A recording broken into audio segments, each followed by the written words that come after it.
A manera de introducción a mi mensaje, leerte un reporte de 9 hombres considerados en el año 1923, hace 100 años, en 1923 como los 9 hombres más ricos del mundo. La totalidad de su riqueza era mayor que la riqueza del gobierno norteamericano en ese momento. ¿Te imaginas cuánto dinero poseían estas personas? Yo quiero leerte brevemente cómo terminaron porque está intrínsecamente relacionado al mensaje de esta mañana.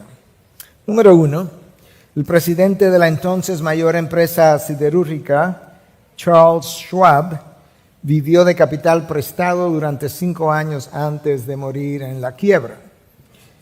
Número 2, el presidente de la entonces mayor compañía de gas, Howard Hobson, perdió la razón.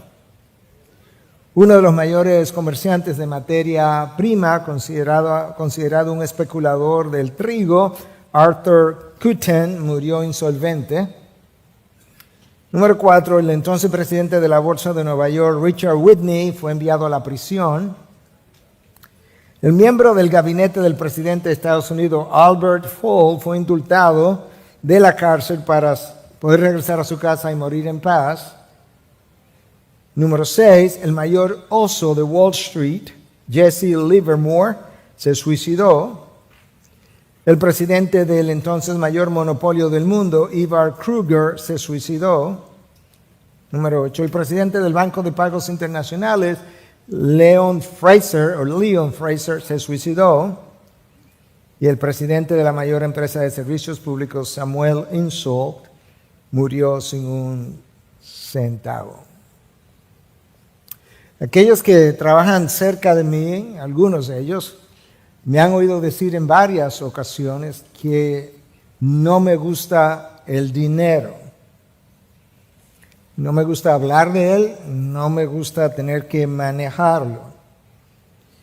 Y algunos me han preguntado por qué, y la razón es sencilla, y la acabamos de ver en las vidas de estos hombres, por lo que el dinero hace en el corazón humano. No lo que puede hacer, lo que hace. La pregunta es ¿a qué grado? Tú puedes creerme eso o no, pero eso es una realidad. En esta mañana el título de mi mensaje es justamente algo muy relacionado a lo que acabamos de leer, y es el poder engañador de las riquezas terrenales. Mi título original era el poder embriagador de las riquezas terrenales, pero luego pensé que el dinero primero nos engaña, o la riqueza nos engaña y luego nos embriagan, y por eso me quedé con el título de El poder engañador del dinero. Somos engañados hasta tal punto que creemos que cosas que le han pasado a otros, a nosotros de seguro no nos van a pasar. Mi mensaje está basado en 2 textos de la carta de Santiago.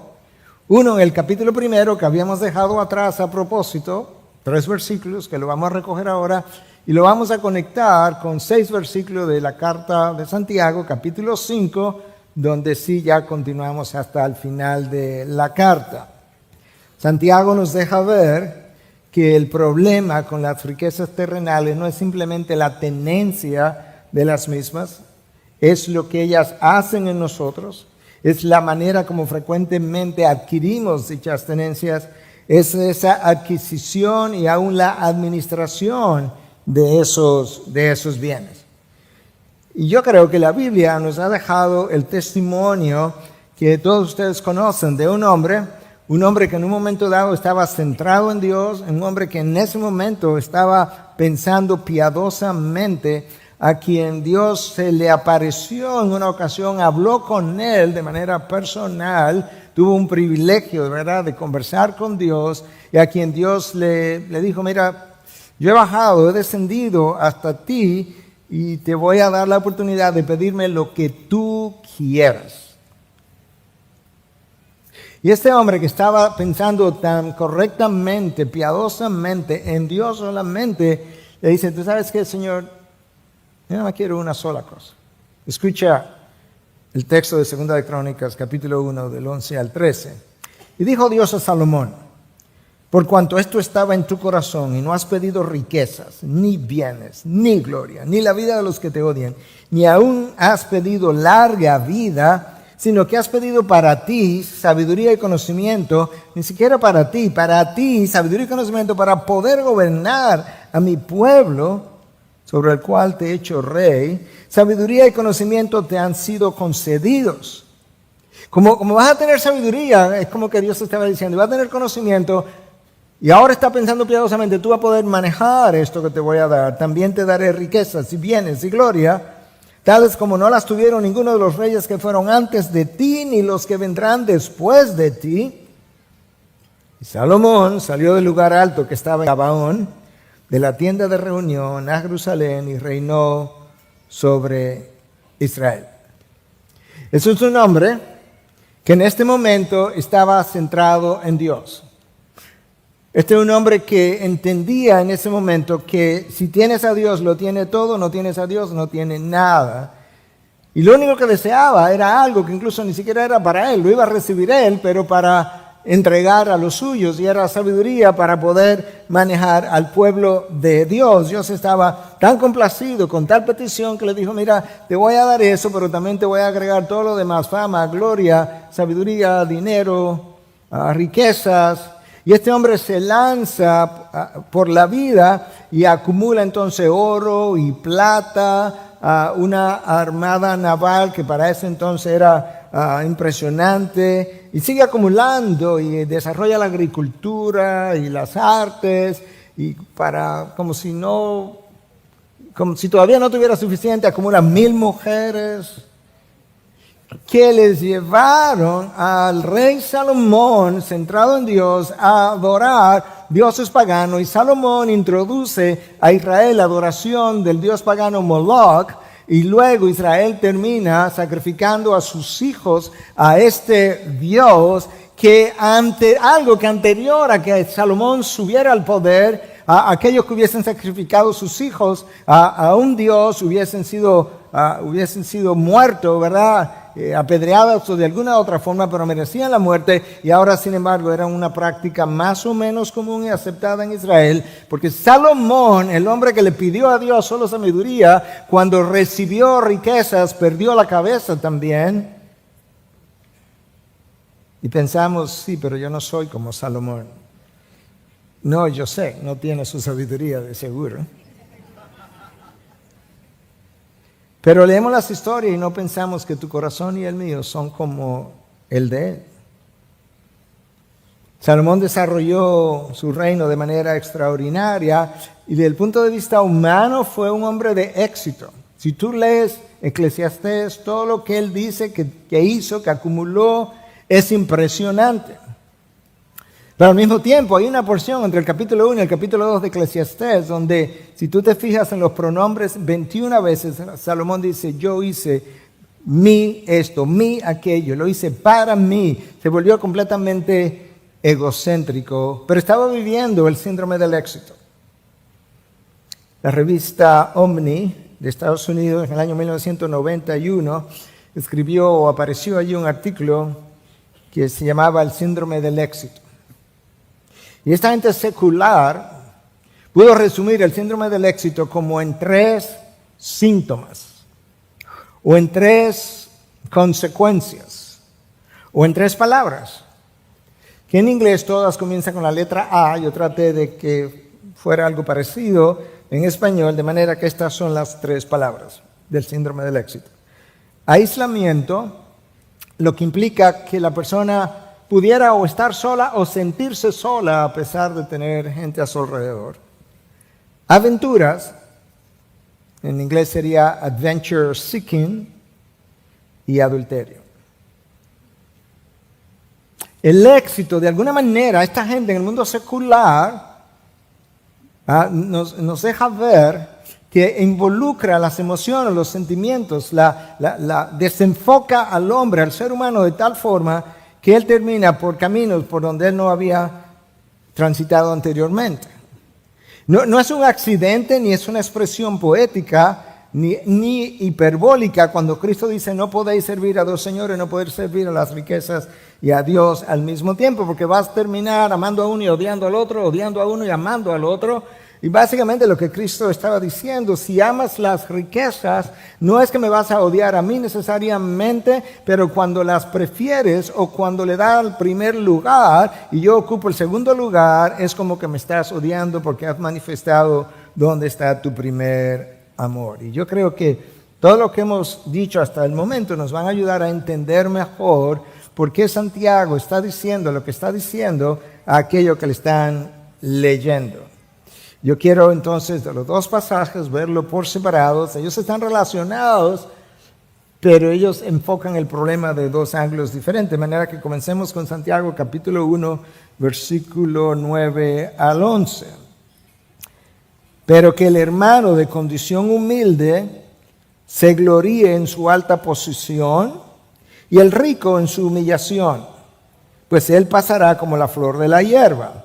Porque el sol sale con calor abrasador y seca la hierba, y su flor se cae, y la hermosura de su apariencia perece. Así también se marchitará el rico en medio de sus empresas. ¿A qué es que Santiago está aludiendo? Bueno, él compara dos hermanos. Aparentemente estas personas son creyentes a las que él se está dirigiendo, porque él dice el hermano de condición humilde y el otro, el rico. Entonces, así lo estamos tomando, yo creo que así lo toman la mayoría de los estudiosos de este pasaje. Le está hablando a un hermano de condición humilde, y la palabra traducida ahí como humilde, en el original pudiera referirse a alguien de un estrato social inferior, no necesariamente porque sea muy pobre, o pudiera referirse a una persona cuya actitud hacia la vida es una de humildad, o pudiera referirse a personas materialmente pobres. El hecho que la comparación es con el rico, creo que deja evidentemente claro que este hermano es alguien pobre materialmente. Y él hace una salvedad a ambos hermanos. Y es que el hermano de condición humilde, él le aconseja que, por un lado, no se piense pobre materialmente, aunque lo sea, que no se vaya a quejar de su carencia, sino que más bien él pueda pensarse en su condición exaltada, porque él está en Cristo, y si él le ha dado su vida a Cristo, él está sentado en los lugares celestiales con Cristo, y más que enfocarse en de lo que él carece, que piense mejor en sus privilegios. Alguien que cuando se sentó con Cristo en los cielos puede considerarse como hijo de Dios, perdonado por siempre, protegido por la mano de Dios, porque estamos en sus manos y nadie nos puede arrebatar de ella, incapaz de ser separado del amor de Dios que es en Cristo Jesús, que tiene seguridad eterna, que va camino a la conformación de la imagen de Cristo en él y que va a terminar coheredando el reino de los cielos. Por tanto, Santiago le dice, aunque tú eres pobre aquí abajo, tú eres una persona humilde, yo quiero que tú te enfoques en tu posición exaltada. Wow. Por otro lado, Santiago le dice, pero al hermano rico, que no se sienta orgulloso por lo que tiene, que en vez de considerar su posición exaltada en la sociedad, que la posición y la condición, la actitud más bien que a él le toca es una de humillación. De tal forma que cuando el pobre se considera en Cristo y el rico se considera que él también está en Cristo, pues el pobre no se va a sentir inferior, pero el rico no se va a sentir superior, porque ellos están los dos en Cristo. Uno ha considerado su posición exaltada, el otro ha considerado su posición de humillación, y ambos han llegado a entender que al pie de la cruz el terreno es nivelado para todo el mundo. No hay judío, ni griego, ni hay esclavo, ni libre, ni hombre, ni mujer, porque todos son uno en Cristo Jesús, le dice Pablo a los Gálatas en 3:28. Pero Santiago sabe que aquellos que tienen están más inclinados a enorgullecerse de lo que tienen porque tienen algo que mostrar. Y al mismo tiempo, el que no tiene, no es que él está libre de orgullo, pero su lucha es menor porque él no tiene gran cosa que mostrarle a otros.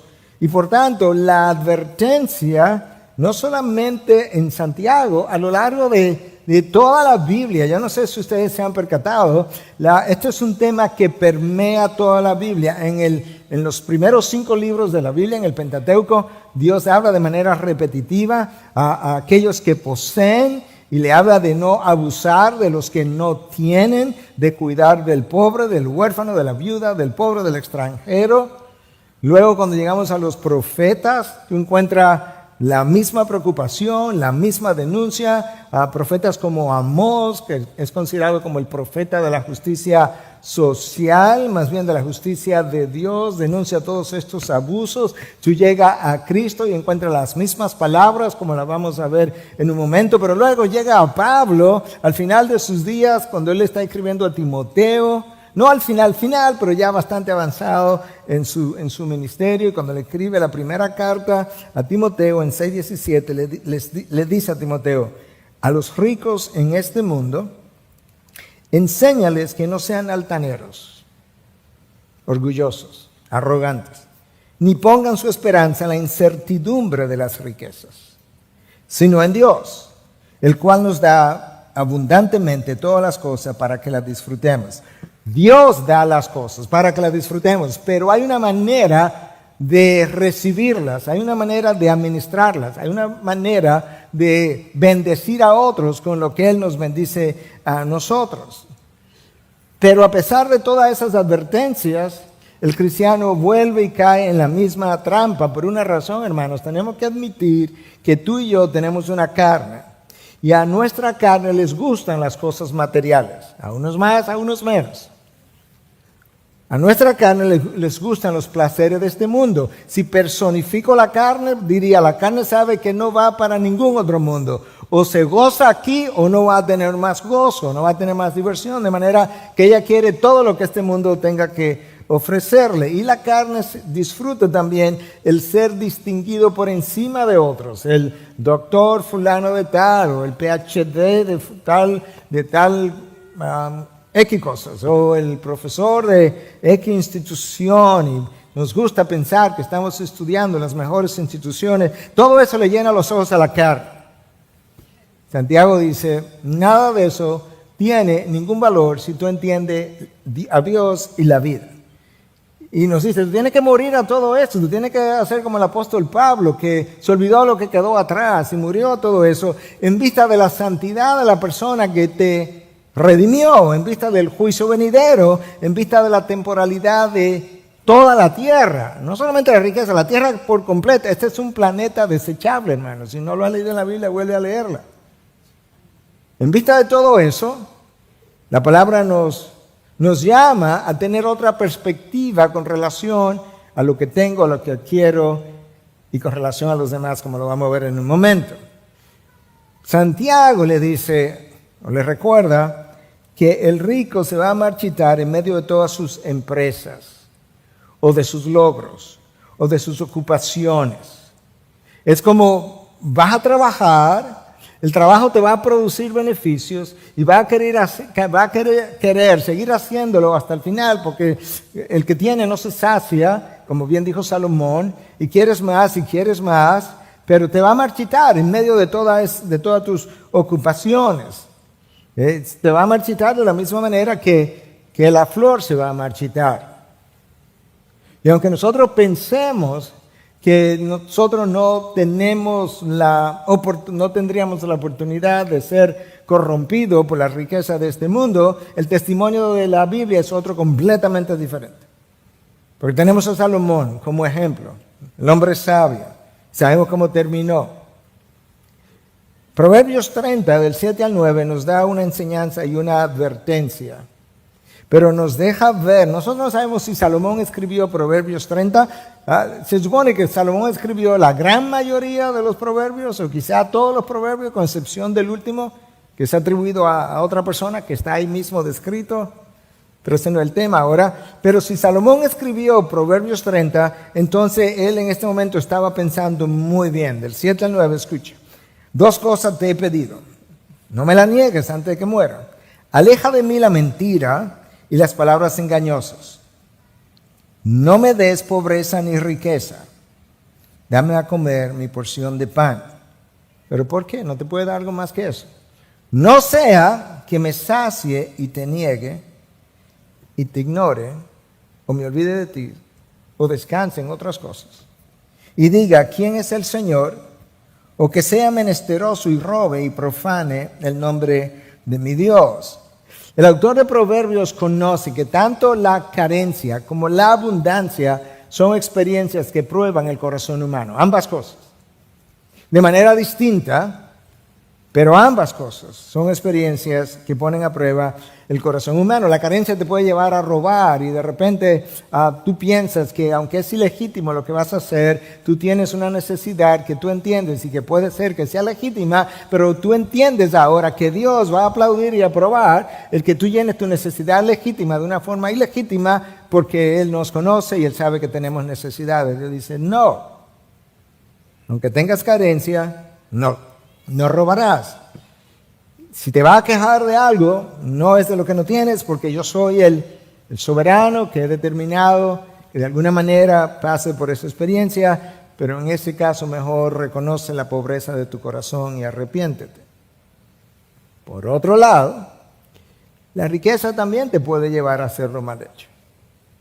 Porque habiendo adquirido mucho, ahora quiere más para disfrutar más.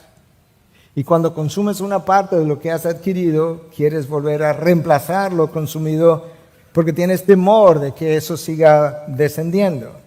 Y es por eso que yo creo que las riquezas terrenales primero nos engañan y luego cuando comenzamos a consumirlas nos embriagan. Y cuando estamos embriagados, ellas nos controlan y ahora nosotros ni siquiera pensamos correctamente. Y de repente ninguna cantidad es suficiente. Ahora, las riquezas en sí mismas no son pecaminosas, de lo contrario Dios no se lo hubiese dado a Salomón. Dios le dio enormes riquezas y gran sabiduría, pero aún así perdió el rumbo, perdió la cabeza, se olvidó de Dios. De hecho, adoró dioses ajenos. Hermanos, con el corazón más pastoral que yo pueda decirte, el éxito, por un lado, y las riquezas en sí no son pecaminosas, pero buscarlas es completamente pecaminoso a la luz de la palabra. Cristo nos dijo, buscad primero el éxito y todo lo demás se te dará por añadidura. No, buscad primero el reino de los cielos y todo lo demás, donde está localizado el éxito y las riquezas, se te darán por añadidura. Si Dios te da el éxito y si Dios te da las riquezas, bueno, pues a Dios le damos las gracias. Pero la búsqueda de eso hace que Dios no sea mi primera búsqueda y me convierte entonces en un hombre que camina, en un hombre pecador, redimido pero pecador, que está caminando por caminos tortuosos. Y sin darnos cuenta, de repente, ya sea tácitamente o audiblemente, comenzamos a ufanarnos de lo que tenemos. Y cuando nosotros hacemos eso, ponemos de manifiesto que Dios no es nuestro mayor valor. Porque cuando Dios sea nuestro mayor valor, Él será eso en quien nosotros vamos a ufanarnos. De hecho, eso es tan viejo como el Antiguo Testamento, Jeremías, que no te gloríes en el poder, no te gloríes de nada de lo que eres, de lo que tienes, de lo que alcances. Si te vas a gloriar, gloríate en una sola cosa, de que conoces a Dios y le entiendes. Cuando confiamos en lo acumulado para asegurar nuestro futuro, con lo cual no estoy diciendo que el ahorro, la inversión es incorrecto, es pecaminoso, pero cuando yo me siento seguro, cuando he garantizado mi futuro con el ahorro y la inversión, yo demostré quién es mi Dios, quién es mi búsqueda primaria, dónde está mi confianza, aunque mis labios pronuncien otra cosa. Porque si para garantizar mi futuro yo necesito lo que otros tienen, entonces los pobres no tienen por qué confiar su futuro a Dios, porque ellos no tienen. Y tanto el hermano pobre como el rico debieran sentirse tranquilos y asegurados por el Dios que entregó a su Hijo por ellos. Luego de Santiago hablarle al hermano humilde y al hermano rico, Santiago explica por qué la condición de un cristiano no debe hacerlo sentir superior al otro. Ya lo leímos. Pues él, ese cristiano, pasará como la flor de la hierba, porque el sol sale con calor abrasador y seca la hierba y su flor se cae. Y la hermosura de su apariencia perece. Eso comienza a pasar. Las cosas comienzan a caerse no solamente en sentido general, pero en sentido literal. Tú sabes, se cae el pelo, se caen las mejillas, todo se cae. Tú lo sabes, no tengo que describírtelo. Y la hermosura se pierde. La de este mundo, la de este cuerpo pasajero. Así también se marchitará el rico en medio de sus empresas, o de sus logros, o de sus afanes. El salmista pensaba exactamente igual. Cuando escribe el Salmo 103, 15 al 16, el hombre como la hierba son sus días.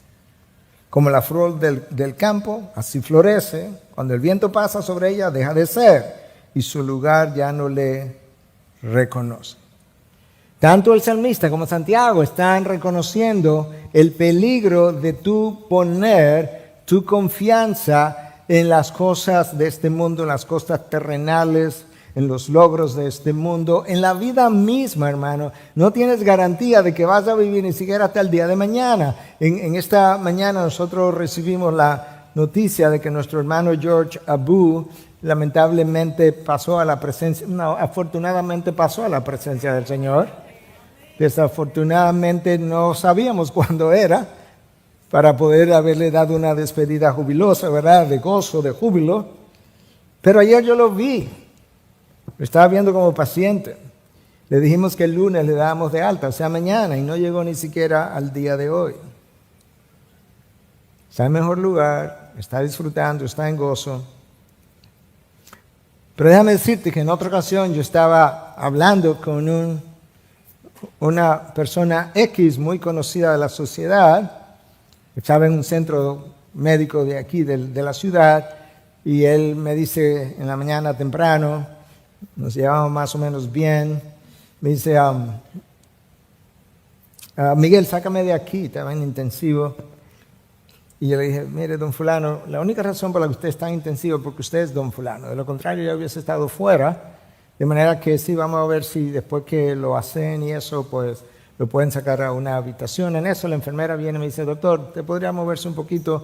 Porque yo necesito voltear a don fulano junto con la otra enfermera para hacer no sé qué cambio. Cuando lo voltearon, hizo un paro cardíaco y ahí se quedó. No conocía al Señor. En vista de la temporalidad de la vida, de lo poco seguro que tienes en esta vida temporal. ¿Qué clase de vida debiéramos vivir? Eso es exactamente lo que Pedro dice en su segunda carta, capítulo 3, versículo del 10 al 18, más o menos, donde le dice, en vista de que todo lo que tú ves va a desaparecer. Y Pedro se refería a todo el universo físico. En vista de que eso va a ser consumido por fuego, Pedro nos exhorta entonces a vivir una vida excepcionalmente santa. ¿Vivirías distinto hoy si supiera que Cristo viene mañana a las 7 de la mañana? ¿O si vendría esta noche? ¿O si vendría el próximo domingo? ¿Viviría la próxima semana diferente? Porque de la forma que tú vivirías la próxima semana, si Cristo viviera el domingo, es como debieras vivirla.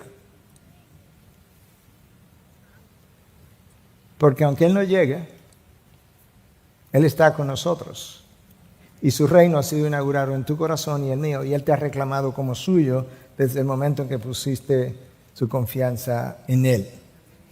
Teniendo eso como introducción, entonces, Santiago nos habla en el capítulo 5 de un tema muy parecido. Y estas palabras de Santiago en el capítulo 5 son mucho más severas. No está claro si Santiago en el capítulo 5 le está hablando a ricos cristianos o a ricos incrédulos. Las opiniones están divididas más o menos en 50-50. A mí se me hace difícil pensar que estas palabras son para ricos creyentes, porque en el versículo 4, Santiago habla de que han vivido en medio del placer desenfrenado. Y no creo que una vida de placer sin control sea una vida compatible con un creyente. Pero, de todos modos, esto es lo que la palabra dice y quisiera invitarte a que lo leamos juntos. En Santiago 5, versículo 1 al 6. Oigan ahora, ricos, lloren y aúllen por las miserias que vienen sobre ustedes. Sus riquezas se han podrido y sus ropas están comidas de polilla. Su oro y su plata se han oxidado. Su herrumbre será un testigo contra ustedes y consumirá su carne como fuego. En los últimos días que han acumulado tesoro. Miren el jornal de los obreros que han cegado sus campos y que ha sido retenido por ustedes, clama contra ustedes. El clamor de los segadores ha llegado a los oídos del Señor de los ejércitos. Han vivido lujosamente sobre la tierra y han llevado una vida de placer desenfrenado. Han engrosado sus corazones en el día de la matanza. Han condenado y dado a muerte al justo. Él no les hace resistencias. Wow.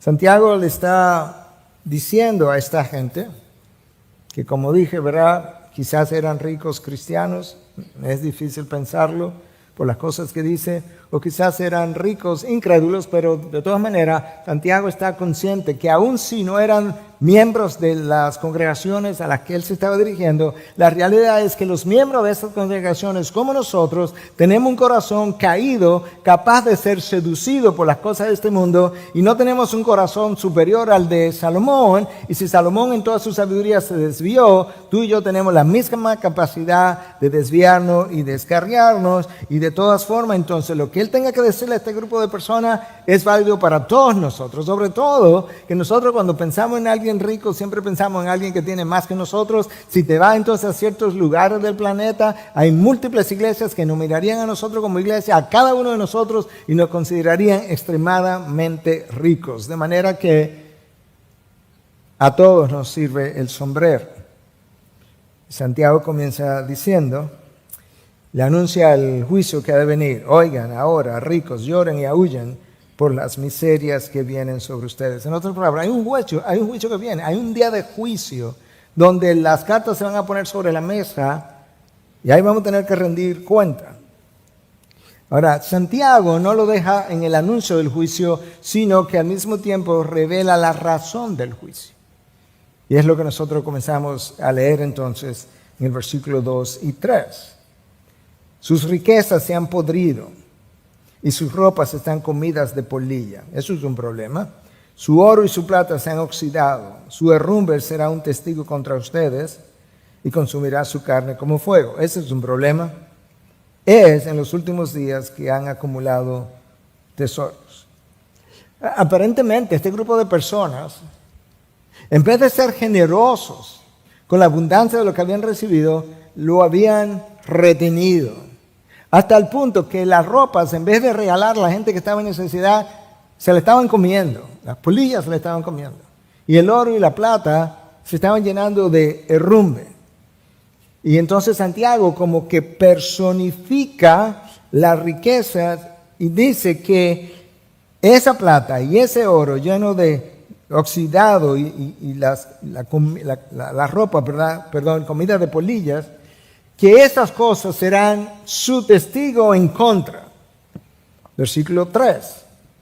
Porque ellas van a testificar contra ustedes, dice Santiago. Ese es el primer testigo que ellos van a tener. Es como si en el día del juicio, como si estas cosas materiales fueran personificadas y ellos dijeran, estamos en esa condición porque nos guardaron por mucho tiempo y no nos dieron uso.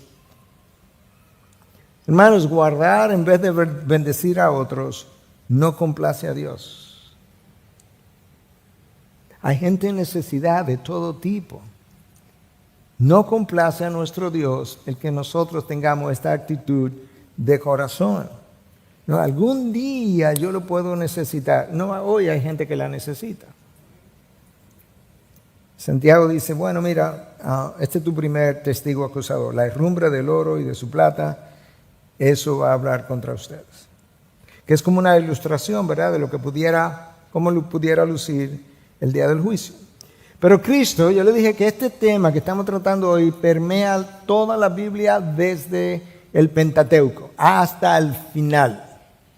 Cristo habló en contra de la acumulación. Dice, no acumuléis o no acumulen para sí tesoros en la tierra donde la polilla y el herrumbre, el mismo lenguaje de Santiago, donde la polilla y el herrumbre destruyen y donde ladrones penetran y roban, sino acumulen tesoros en el cielo donde ni la polilla ni la herrumbre destruyen y donde ladrones no penetran ni roban. Santiago muestra la maldad de este grupo de personas ahora. Versículo 4. El problema es ahora no solamente cómo acumulan sin bendecir, es cómo acumularon. Versículo 4. Miren el jornal de los obreros que han cegado sus campos y que ha sido retenido por ustedes. Clama contra ustedes. Ahora, otra vez, aquí el jornal fue personificado. Ese jornal es el segundo testigo contra ustedes. Ese jornal retenido clama contra ustedes. Ustedes han hecho dinero a base de la injusticia cometida contra otros. Al final del primer culto vino una persona muy de nosotros y me dijo, pastor, yo lo voy a predicar y eso mismo me está pasando a mí. Estaba en esta condición y esta persona ha rehusado pagarme mi jornal, por así decirlo, pagarme lo que me debe y me dijo esto y me dijo aquello. No, eso no ha parado. Es el mismo corazón hoy que el corazón de hace 2000 años. Y no sabemos con exactitud en qué consistió esa retención del salario, pero pudiera ser que ellos pagaron el jornal después de retenerlo. Te pago en 30 días, en 60 días, en 90 días. Sí, pero quizás lo tiene guardado y quizás lo tiene ahí haciendo intereses, pero yo lo necesito hoy para comer. Y de hecho, esa retención de esa manera, la ley habla en contra de eso. Levítico 19:13, Deuteronomio 24, 14 y 15 condena ese tipo de retención. Quizás fue que acordamos un precio por tu mano de obra y te pagamos otro. Eso es injusto. O quizás simplemente que rehusaron pagar el trabajo que ya se había hecho. Y Proverbios 11:24 y Jeremías 22:13 va a hablar en contra de eso. Este tema permea toda la Biblia. El jornal retenido clama contra ustedes. Y tú sabes cuál es el problema, no es a la luz de la palabra, no es solamente que el jornal, por así decirlo, clama contra ustedes, es que Dios lo vio y lo escucha. El salmista nos dice en 69:33 que el Señor oye a los necesitados.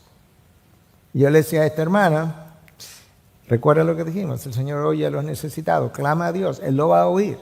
¿Cómo Él va a responder? Yo no sé, pero clama a Dios.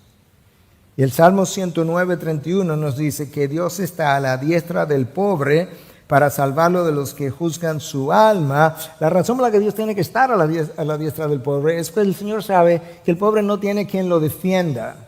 El que tiene cierta posición en la sociedad, tiene amigos, tiene familiares, tiene conexiones y cuando no las tiene las compra. Pero el pobre no tiene quien abogue por él. Yo puedo contratar un abogado de cierta calidad, pero el pobre hay que asignarle uno que el Estado paga y que no va a ganar ningún dinero por su trabajo, de manera que alguien va a tener que defenderlo. Dios dice, yo oigo a los necesitados. Le dice, yo estoy a la diestra del pobre para defenderlo. Y en el 4b, Santiago escribe, dice, el clamor de los segadores ha llegado a los oídos del Señor de los ejércitos. Él habla, por un lado, el jornal de los obreros, y luego más adelante, ahí mismo, habla de los segadores.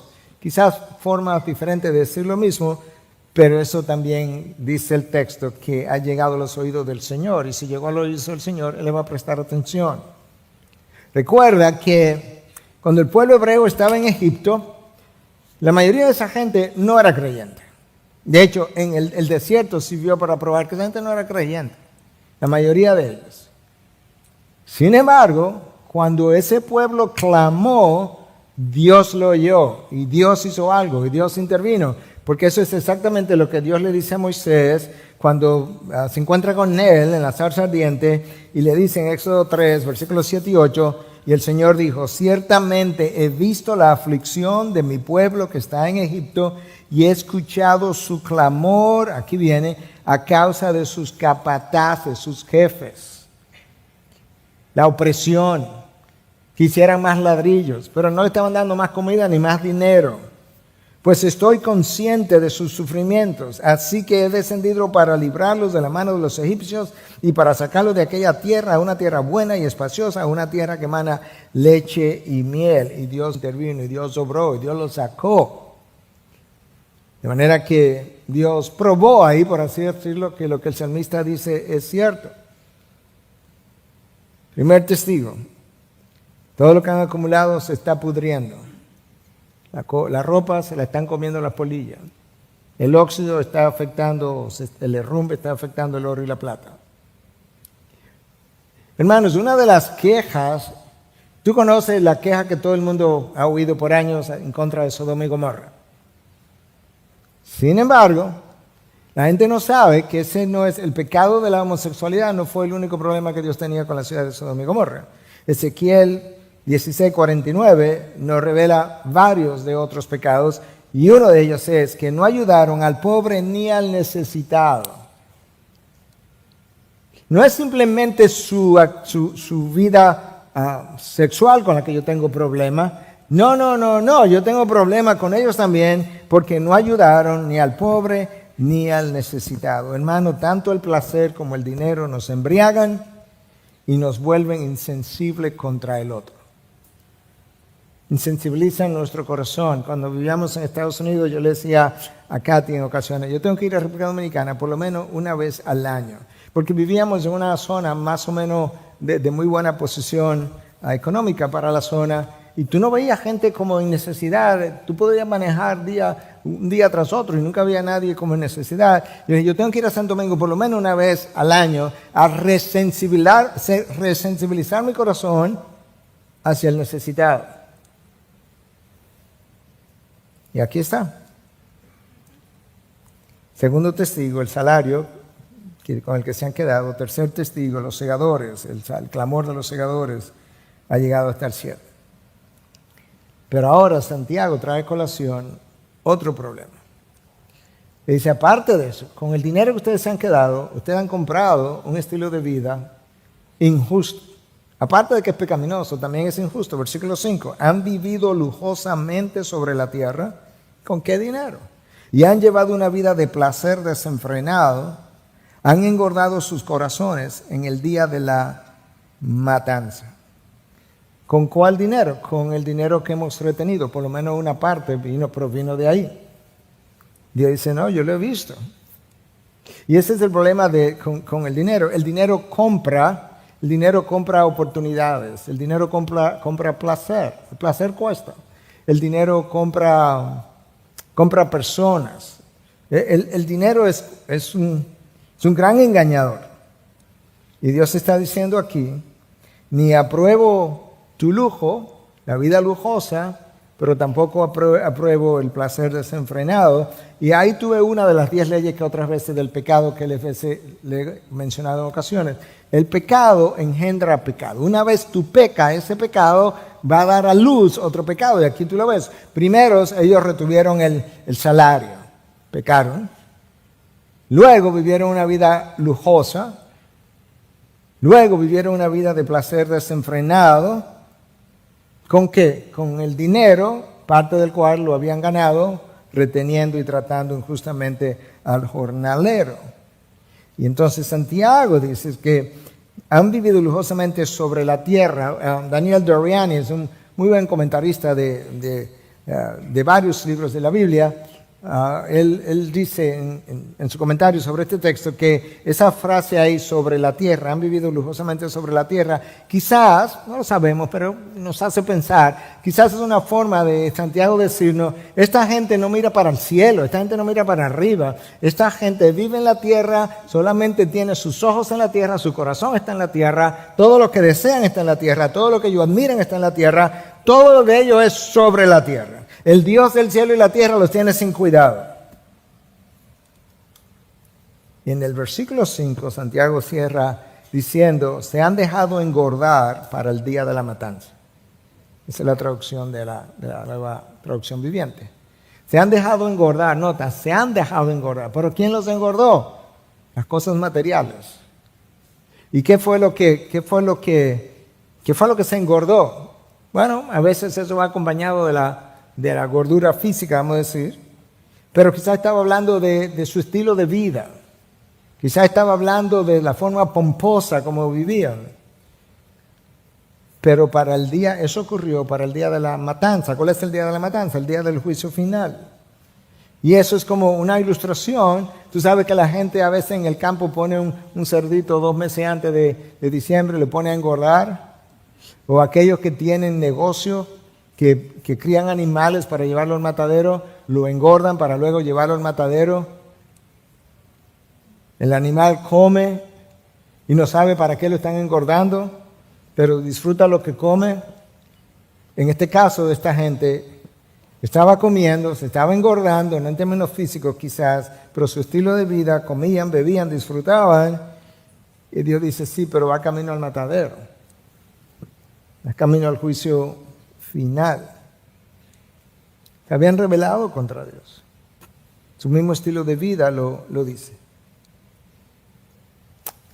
Nosotros como que no nos percatamos que Dios está pendiente de cómo tú y yo administramos lo material. En una de las enseñanzas de Cristo, Él está hablando, ¿verdad?, de un hombre recibió un talento, otro 2, otro 5. Y en ese contexto Él les habla de que si tú me eres infiel en lo poco, tú serás infiel en lo mucho. Y como que lo dejamos ahí. Pero ahí no es que termina. Lucas 16:11. Por tanto, si no han sido fieles en el uso de las riquezas injustas, la palabra llama riquezas injustas a la riqueza de esta tierra. De alguna manera, en algún sitio, la cadena de la justicia se rompió. No importa quién lo haya ganado y cómo lo haya ganado. En este mundo no hay nada de justicia que para el reino de los cielos.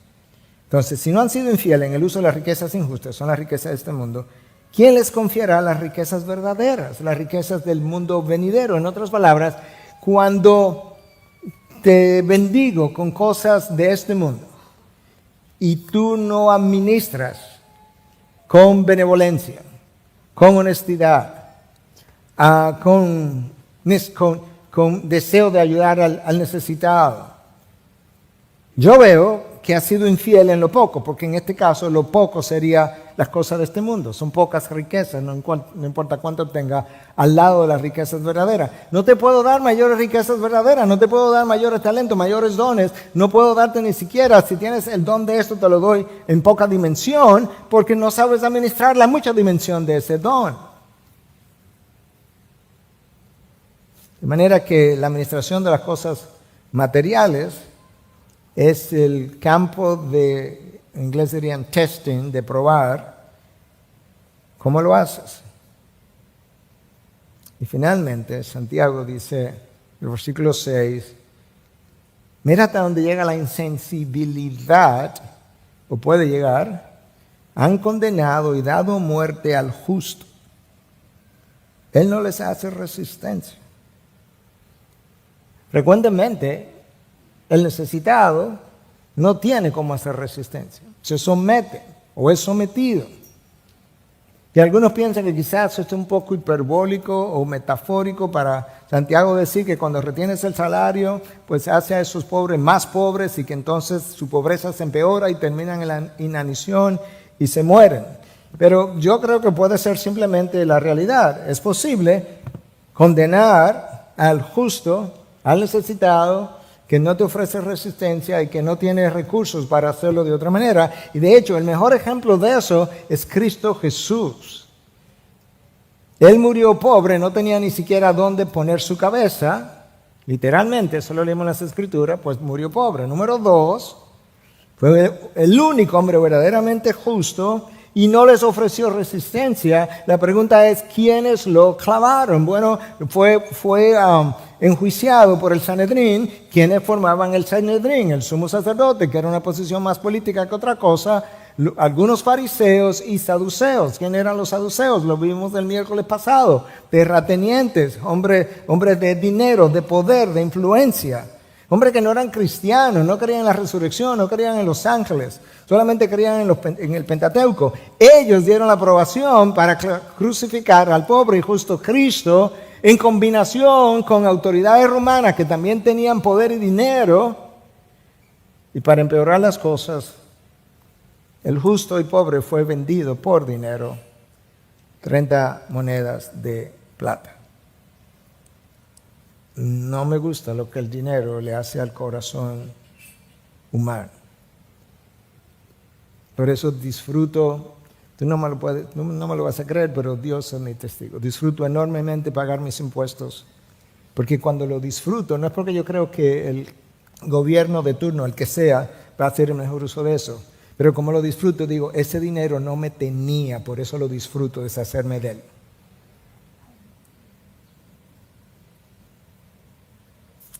Y las autoridades romanas dieron la aprobación final.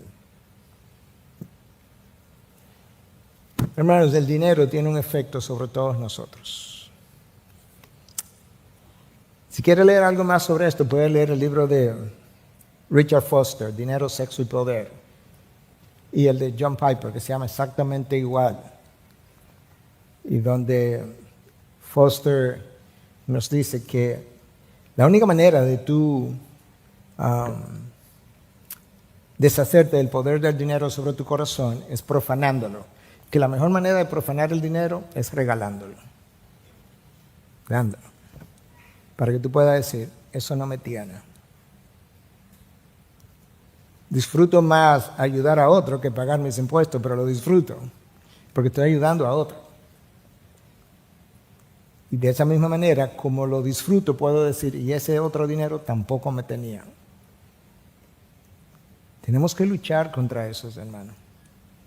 Porque de lo contrario, después de ser engañado, nos embriaga. Y en la embriaguez